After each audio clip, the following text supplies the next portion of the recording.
Je suis heureuse, mesdames et messieurs, de vous retrouver sur ce nouveau numéro de Bon à savoir. Aujourd'hui, nous allons déposer nos valises en Chine. Le Parti communiste chinois PCC a été fondé dans la discrétion le 1er juillet 1921 à Shanghai par une poignée de militants. Parmi les 13 délégués de ce premier congrès figurait Mao Zedong.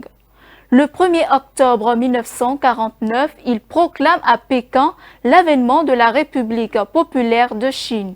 Dès lors, le Parti communiste va devenir la courroie de transmission du pouvoir central et quadriller le pays en étouffant impitoyablement toutes les oppositions extérieures.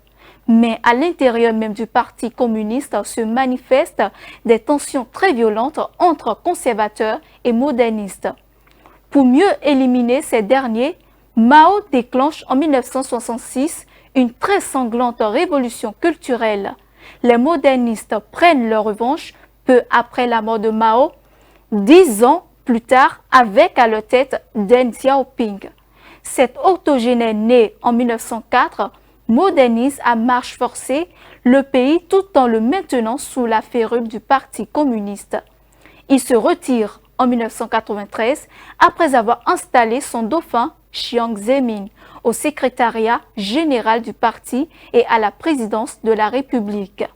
Théoriquement distincts comme tout régime constitutionnel, les partis politiques et l'État sont très imbriqués. Ce sont en effet systématiquement des responsables du Parti communiste qui sont désignés ou élus à la tête du gouvernement et des administrations. Parti révolutionnaire devenu parti de gouvernement, le PCC est de loin le plus vaste parti politique au monde. Il regroupe en 2012 80 millions de membres, soit 5% de la population chinoise, intellectuels aisés et entrepreneurs privés constituent 70% des membres du parti en 2010. Les ouvriers et paysans constituant le reste, alors que les proportions étaient inversées en 1980. Aujourd'hui, on compte même des milliardaires au sein du parti unique. Son organisation pyramidale a très peu évolué depuis des origines. Le centralisme démocratique autorise théoriquement tout membre du parti à débattre de n'importe quel sujet jusqu'à ce que les autorités centrales prennent une décision indiscutable. En fait, avec des élections à tous les niveaux, le parti laisse peu de place à l'expression des militants de base. Les candidats aux postes de responsabilité sont cooptés par le pairs avant d'être présentés aux élections. Le Parti communiste chinois réunit tous les 5 ans un congrès national composé d'environ 2200 délégués. Il revient à ceux-ci d'élire les 200 membres du comité central. Le comité central élit à son tour le secrétaire général et les 24 membres du comité permanent du bureau politique censé prendre collectivement toutes les décisions importantes. Le comité permanent comptait 9 titulaires jusqu'en 2012.